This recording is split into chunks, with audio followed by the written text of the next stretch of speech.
Hi, this is Mike from Mike's Unboxing Reviews and How To, and on today's video, we're going to take a look at a extremely budget, if you can call it budget, version of a X870 motherboard from ASUS. This is the ASUS Prime X870-P Wifi motherboard. This is at the moment retailing in the UK, and this is June 2025, for around about £200 mark, which basically makes it kind of one of the cheaper boards on the market for this kind of level of chipset. And also, actually, in some instances, is a lot cheaper than some of the B850 boards, which is a little bit confusing. But there are some reasons for this. This does have some downsides. Also, it does have some plus sides as well. So if you're thinking of building a new multi-core platform system, so 12 core, 16 core, this is going to be great. It's got a very nice VRM setup on here. Got a 14 plus 2 plus 1 stage set. Also, there are 80 amp chokes as well, so potentially you can put a lot of power through this. And actually, in some of the benchmarks I've already seen from other very well-known YouTube channels, this actually does really good, and also almost as good as some of the hero boards. So if you are looking at maybe spending a lot of money on a motherboard for a multi-core processor, but maybe you want to cut back the prices a little bit so you can spend more on your CPU or your GPU, that kind of thing, then this might be actually a very good choice. And actually, that is a good choice for me, because this is actually going to go into my video editing rig, because this covers all the bases that I need for a decent video editing system. And yeah, it was a good price, so I thought I'd get one. Anyway, let's go through the unboxing, and we'll go through a tour of all the components and the setup on there. Some of the things such as bifurcation and ports which gets disabled when you use them in other ports. And yeah, it's actually quite complicated, so strap in, this could be a long video. So first we'll take a look at the packaging. So as you can see, pretty basic stuff. So this is part of the Prime range, which is ASUS's generally their kind of lower end or more entry level stuff, which is just a little bit above OEM level. Pretty good still. Not quite as good as some of the tough boards, although in a lot of cases, a lot of the tough boards actually are exactly the same, just they have maybe one or two features or maybe a little bit more bling actually on the board itself. As you can see, it supports AI computing. Also, it fully supports PCI Express Gen 5. Also got HDMI ports, and quite importantly, this does include Wi-Fi 7, which you don't always get at this sort of price point.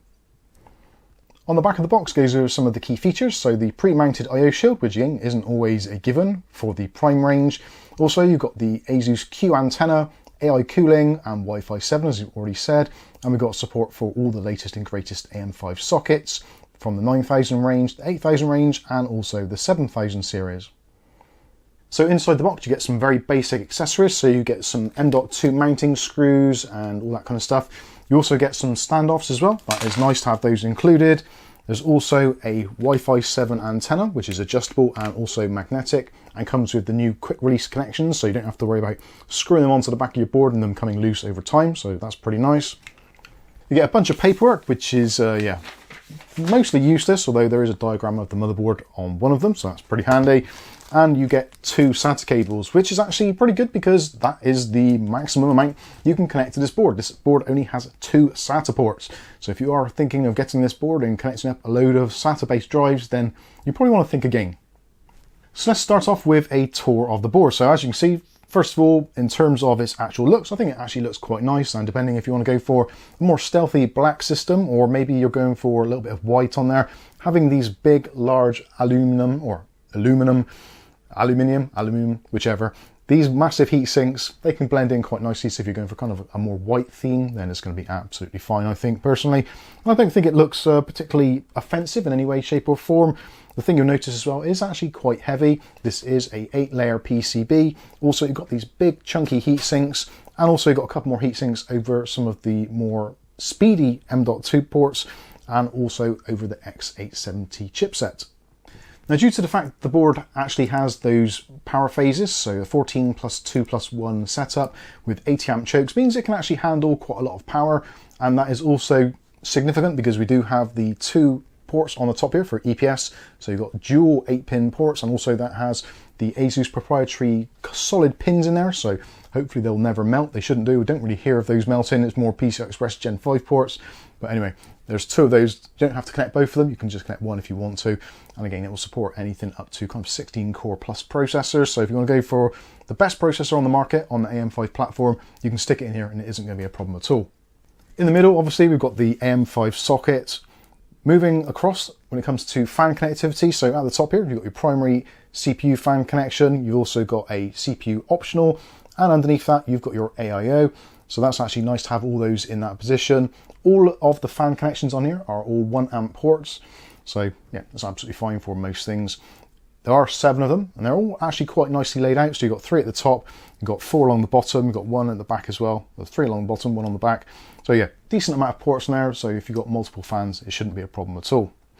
You've got 4 RAM slots, as you can already see. Now this will support up to 8,000 megatransfers per second RAM and up to 256 gigs at the time of recording. Obviously, with DDR5 memory improving and increasing in capacity all the time, then potentially when you're watching this, that may have increased to, I don't know, 512, whatever it is, whatever is available on the market right now. In order to get the best speeds out of this, I would strongly suggest doing a BIOS update on your board every now and then, just to make sure that all the latest features are fully enabled. And if you want to see how to do a BIOS update, we'll have a separate video listed in the video description to show you how that's done. So moving across from the memory slots, we've got 2 addressable ARGB ports. Now there is something actually to take note of on this. This is one of the few boards I've seen over the last 5 years, 6 years or so, that actually doesn't have a 12 volt RGB connection. So the traditional 4-pin, this is completely the addressable RGB only. So if you are looking at using older 12 volt RGB technology, or you've got any peripherals or components which need that, this board does not have it at all. It does have addressable RGB, and there are 3 ports, 2 at the top here, and there's 1 down the bottom as well. Something else which is kind of absent around this area is any form of QLED or diagnostic LEDs. So for beginner builders, possibly maybe give this a miss and go for one a little bit more expensive that actually does have diagnostic DLEDs. Potentially, if you wanted to, you can always plug in one of those little speakers that go on the bottom here to diagnose beeps. Not always as nice as a diagnostic LED, and certainly it would be nice to see one of those kind of 7-segment or 8-segment LEDs which tell you the exact postcodes. So yeah, do be mindful of that. Underneath, you've got our 24-pin main power connector. Then you've got our USB Type-C front panel connector. That is 10 gigabit per second. Underneath that, you've got your USB 3.0. That is Type A connections. That's going to be 5 gigabit per second. Underneath that, we've got this latch for the PCI Express slot. So part of the problem with installing and removing graphics cards these days is normally those little tiny levers which you have to try and stab at with a screwdriver, which causes all kinds of damage. This has got this really nice Q latch, so you can just press that to get your graphics card out nice and easily. It does feel a little bit on the flimsy side, but it is spring loaded, so you don't have to worry about resetting it every time, so that's pretty nice. And again, we have got our PCI Express Gen 5 graphics card slot, which is fully wired for ×16 speeds. That really kind of takes us nicely into the M.2 and PCI Express lanes. So we'll go with the PCI Express lanes first of all. So as we've said, PCI Express Gen 5 ×16 here. Underneath, we've got PCI Express Gen 4 ×1. It is a ×16 slot, as are all of the slots on here, but they are PCI Express Gen 4 ×1 speeds. So that is 1, 2, 3 slots there. So potentially you can insert all kinds of weird and wonderful cards there, should you want to. It's a little bit unusual to see full-size slots there. It would have been quite easy just to put the smaller ones in, but I guess there is some reason behind it. I'm not entirely sure what that reason is, but they've done it anyway. So yeah, that's pretty much it for PCI Express slots. Now they are actually shared as well in some instances. So if you install an M.2 drive in this second slot here, then this slot will be disabled, which kind of makes sense because you can have a graphics card here, so it's unlikely you're going to use that slot anyway, so I think that's absolutely fine. These 2 slots down here are actually on kind of what they call channel B in the documentation, which I'll probably put up on the screen for you. Now those actually share bandwidth with the M.2 slot here, which is also PCI Express Gen 4 ×4. So if you put a drive in here, those 2 are disabled. If you actually put a drive in here, this slot is disabled. And also when it comes to the last M.2 slot, which is this one here, this is PCI Express Gen 3 ×2, that also shares bandwidth with the SATA ports. So if you plug in SATA ports, the M.2 won't work. If you plug in an M.2, the SATA ports won't work. So just to clarify, at the top here, PCI Express Gen 5 ×4 for your primary M.2. That isn't shared with anything at all, so that's absolutely fine, as is the PCI Express Gen 5 ×16 slot here for graphics cards. So your 2 main slots here, which are connected directly to the CPU, they're going to be fine no matter what you do for the rest of the slots. But the rest of them, PCI Express Gen 4 ×1, the M.2 slots are PCI Express Gen 4 ×4. So you've got 2 of those, one there, and PCI Express Gen 3 ×2 here at the bottom, which is a little bit weird, but I guess it's actually quite useful. Most people are probably going to use maybe 2, possibly 3 drives. 4 drives I think is probably a bit of a stretch anyway. And maybe if you've got just a last big drive for just general bulk storage, being on PCI Express Gen 3 isn't going to be a problem, and also it means you don't have to keep it cool, which is pretty a good thing because there's no additional M.2 coolers. You've only got 2 for the primary 2 slots, so PCI Express Gen 5 and PCI Express Gen 4. Those are included. There's also a quick release latch on the PCI Express Gen 5 slot. That's pretty easy to do. Just push it down, locks it into place, easy to remove, etc. The other ones are all your general purpose ones, so you have to put a screw in to hold them into place. And actually, I don't think that's too much of a problem. We are seeing more and more drives these days coming with their own integrated heat sinks. So yeah, not having a heatsink I don't think is a huge problem. This one here, you can actually move as well. So if you want to use that heatsink on that slot, you can do. Unfortunately, not on this one, which is a little bit of a shame. But yeah, that is kind of interchangeable. So if you want to put a drive lower down, you can use that heatsink in the lower slot. So that's pretty much it for connectivity there. Let's take a look at the bottom. So we have got our front panel connection. Next to that, you've got our PWM for fans, your 2 SATA ports. Next to that, you've got 2 USB 2.0s. There's also a COM port if you wanted to add a serial port for some reason.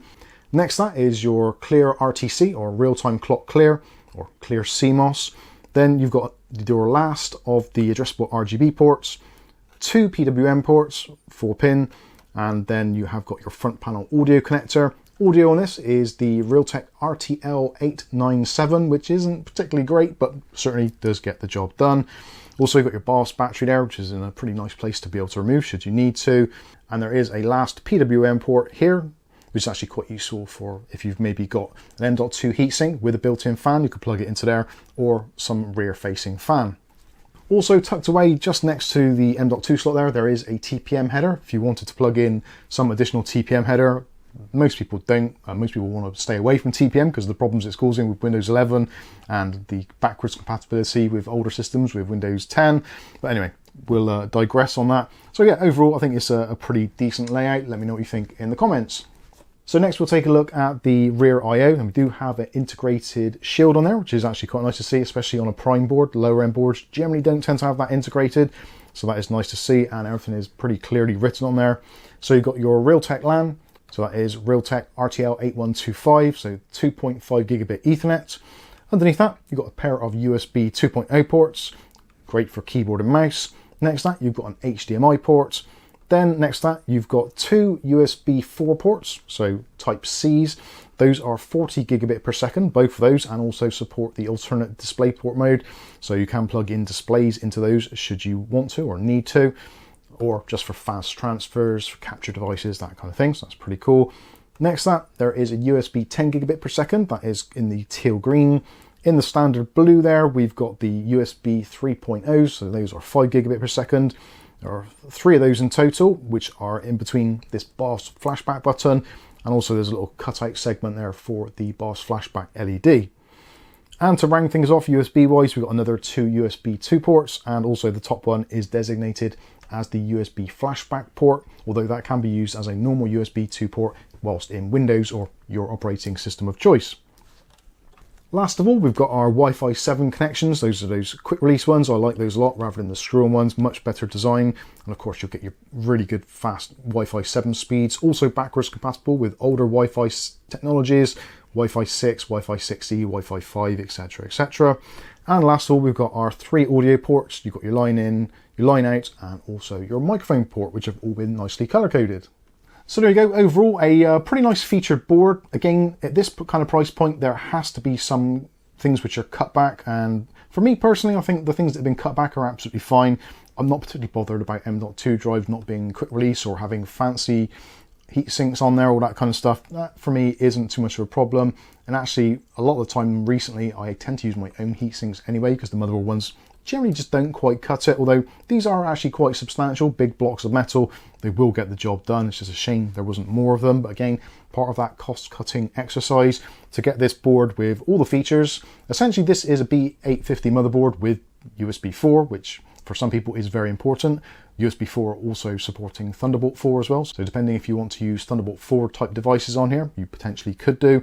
But yeah, I think this for content creators and for people who just want to have a decent system with a nice VRM layout, which isn't going to get overwhelmed by bigger processors and obviously whatever processors are to come after this generation. I think this board should last the test of time. It's a pretty nice layout. Again, it is a little bit cut back, but I think for £200, it's actually one of the better boards on the market for that price point. Again, as always, let me know what you think about this one in the comments section below. There will be follow-up videos on this on the channel as well, so stay tuned for those. This will be going into my video editing PC, so it will be effectively my daily driver for a while. And yeah, hopefully everything goes well. No doubt you'll find out here if it doesn't. So there you go. That has been the ASUS Prime X870-P motherboard, or /P motherboard, I should say, or -P motherboard. I've been Mike. This is Mike's Unboxing, Reviews and How To, and hopefully we'll catch you in the very next video. Thanks for watching.